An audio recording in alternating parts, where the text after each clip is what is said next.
وجہ سے شہید کر دیا ہے۔ کون کہہ رہا ہے؟ جس کو کہا گیا قیل ادخل الجنہ، جاؤ جنت میں داخل ہو جاؤ، تو کیا زندہ انسان جنت میں داخل ہوگا یا مرنے کے بعد شہادت کے رتبے پر پہنچ کر انسان جنت میں داخل ہوگا؟ لازمی بات ہے کہ انسان جب اس دنیا سے مر جائے گا، اس کی روح قبض ہو جائے گی، تب اس کو جنت میں داخلہ ملے گا۔ جب اس کی روح قبض ہو گئی تو یہ کہنا قال یا لیت قومی یعلمون، یہ وہی شخص کہہ رہا ہے جو مر چکا ہے، اے کاش میری قوم کو اس بات کا علم ہو جاتا، بما غفر لی ربی وجعلنی من المکرمین، کہ اللہ تعالیٰ نے میرے گناہوں کو معاف کر دیا ہے اور مجھے عزت والوں میں سے کر دیا۔ اس سے ان کا یہ شبہ جو لوگوں کے دلوں میں ڈالتے ہیں کہ روح نکلنے کے بعد پھر عذاب کیسے ہوتا ہے، روح نکلنے کے بعد پھر بندے کو احساس کیسے ہوتا ہے، یہاں قرآن کی اس آیت میں اس کا جواب ہے کہ جس کی روح نکل گئی، جس کو شہید کر دیا گیا، وہ بول کر کہتا ہے قال یا لیت قومی یعلمون، اے کاش میری قوم کو علم ہو جاتا، بما غفر لی ربی وجعلنی من المکرمین، کہ اللہ نے مجھ کو بخش دیا اور عزت والوں میں سے کر دیا۔ اور حدیث میں آتا ہے،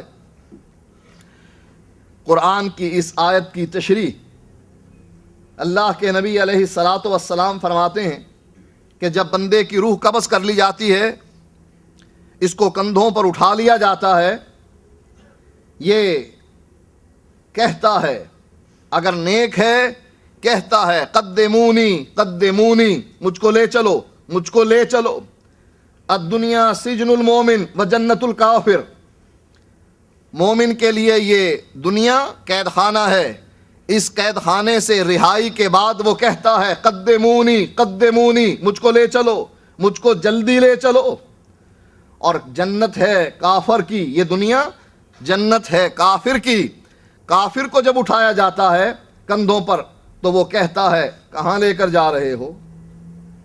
نبی اکرم صلی اللہ علیہ وآلہ وسلم فرماتے ہیں کہ اگر کندھوں پر اٹھانے والے افراد اس آدمی کی بات کو سن لیں لصائقہ، سننے والا اس کی بات سن کر بے ہوش ہو کر گر جائے۔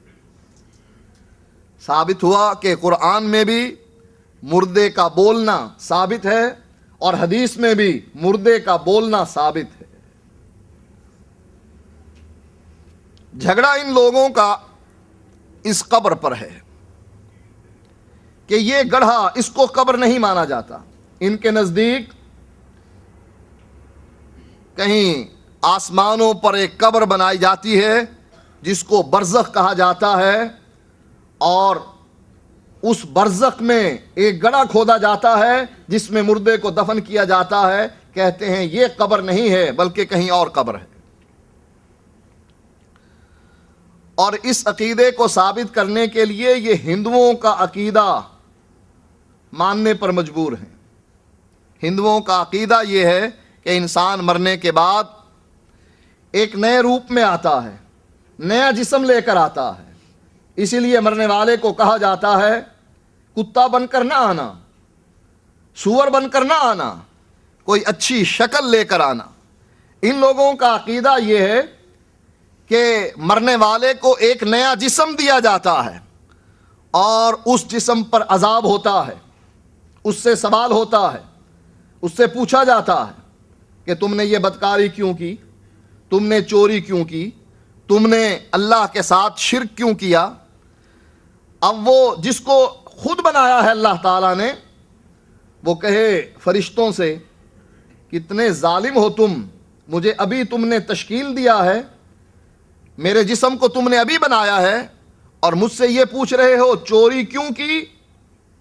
مجھے تو دنیا میں بھیجا نہیں ہے، جس کو دنیا میں بھیجا تھا وہ دنیا میں موجود ہے، مجھے اپنے سامنے تم بنا رہے ہو اور بنانے کے بعد پھر مجھ سے سوال کر رہے ہو کہ تم نے یہ گناہ کیوں کیے۔ ایسی بے عقلی کی بات کیا اللہ تعالیٰ کے نظام میں ہو سکتی ہے کہ جس آدمی کو اللہ تعالیٰ نے خود بنوایا ہو، مرنے کے بعد نیا جسم دیا ہو، اور اس نئے جسم کو اس لیے مارا جائے کہ تم نے بدکاری کی ہے، وہ دنیا میں گیا نہیں تو بدکاری کی کس نے تھی؟ لازمی بات ہے، عقل بھی تقاضا کرتی ہے کہ جس نے گناہ کیا تھا وہ وہاں دنیا میں دفن ہے، عذاب ہونا ہے تو اس دنیا میں ہونا ہے، اور یہ بھی قرآن سے ثابت۔ انہوں نے کچھ کتابیں لکھی ہیں جس میں ایک پمفلٹ ہے جس پر یہ حدیث بخاری کی لکھی ہے، عذاب القبر حق، کہ قبر کا عذاب حق ہے۔ قبر ان کے نزدیک کہیں اوپر آسمانوں میں وہ قبر ہے جہاں مردے کو دفن کیا جاتا۔ اب قرآن کس کو قبر کہتا ہے؟ قرآن کس کو قبر کہتا ہے؟ اللہ تعالیٰ اپنے نبی کو منع کرتا ہے، وَلَا تُصَلِّ عَلَىٰ أَحَدٍ مِّنْهُمْ مَاتَ أَبَدًا وَلَا تَقُمْ عَلَىٰ قَبْرِهِ۔ اللہ کے نبی علیہ الصلاۃ والسلام نے عبداللہ بن ابی کا نماز جنازہ پڑھایا۔ حضرت عمر نے آپ کے دامن کو پکڑا اور عرض کرنے لگے، اللہ کے نبی، یہ عبداللہ بن ابی منافقوں کا سردار، اس نے ہماری ماں کے بارے میں یہ الفاظ ادا کیے تھے، اس نے احد کے میدان میں مسلمانوں کے ساتھ ایسے غداری کی تھی، اس نے مسلمانوں اور مہاجرین کو اس طریقے سے ستایا تھا، اس نے آپ کی شان میں گستاخیاں کی تھیں، آپ اس کا نماز جنازہ پڑھیں گے؟ نبی اکرم صلی اللہ علیہ وآلہ وسلم فرماتے ہیں، اے عمر، اللہ نے مجھ کو منع نہیں کیا، مجھ کو اختیار دیا ہے، مجھ سے کیا کہا گیا ہے؟ استغفر لہم او لا تستغفر لہم، اے اللہ کے نبی، ان لوگوں کے لیے بخشش مانگیے یا نہ مانگیے، اللہ ان کو نہیں بخشے گا۔ مجھ کو اختیار دیا گیا ہے نا کہ آپ ان لوگوں کے لیے بخشش مانگیے یا نہ مانگیے، منع تو نہیں کیا گیا ہے، مجھ کو اختیار دیا گیا ہے، اور کہا گیا ہے ان تستغفر لہم 70 مرتن، اگر 70 مرتبہ بھی آپ ان کی بخشش کی دعا کریں تو رحمان کا فیصلہ یہ ہے کہ رحمان ان کو بخشے گا نہیں۔ اے عمر، اگر مجھے پتہ لگ جاتا کہ اللہ 71 مرتبہ بخشش کی دعا مانگنے پر اس کو بخش دیتا، میں اس کے لیے 71 مرتبہ بخشش کی دعا کرتا۔ اللہ کے نبی اپنا قمیض اتار کر اس کو پہناتے ہیں، اس کے منہ میں دفن کر دیا گیا ہے، باہر نکالتے ہیں قبر سے، اس کے منہ میں اپنا لعاب داخل کرتے ہیں، کئی جتن کرتے ہیں، نماز جنازہ پڑھا دیتے ہیں۔ اللہ اس واقعے کے بعد وہی بھیجتا ہے، وَلَا تُصَلِّ عَلَىٰ أَحَدٍ مِّنْهُمْ مَاتَ أَبَدًا، اے اللہ کے نبی، آئندہ ان لوگوں میں سے کسی کا بھی نماز جنازہ نہیں پڑھانا۔ وَلَا تَقُمْ عَلَىٰ قَبْرِهِ، نماز جنازہ پڑھانا تو درکنار، ان لوگوں کی قبر پر بھی جا کر کھڑے نہ ہونا۔ وَلَا تَقُمْ عَلَىٰ قَبْرِهِ، ان کی قبر پر بھی کھڑے نہیں ہونا۔ وہ کون سی قبر تھی جہاں اللہ کے نبی جا کر کھڑے ہوتے؟ کیا ان کی قبریں اللہ تعالیٰ نے آسمان کے اوپر بنائی تھیں، وہاں جانے سے اللہ کے نبی کو منع کر دیا گیا؟ یا یہی قبر تھی کہ جہاں اللہ کے نبی قبروں پر جا کر دعا کیا کرتے تھے اپنی امت کے لیے؟ فوت ہونے سے پہلے اللہ کے نبی احد کے شہداء کی قبروں پر گئے اور ان کے لیے دعا کی۔ اللہ کے نبی قبروں پر جاتے دعا کرتے۔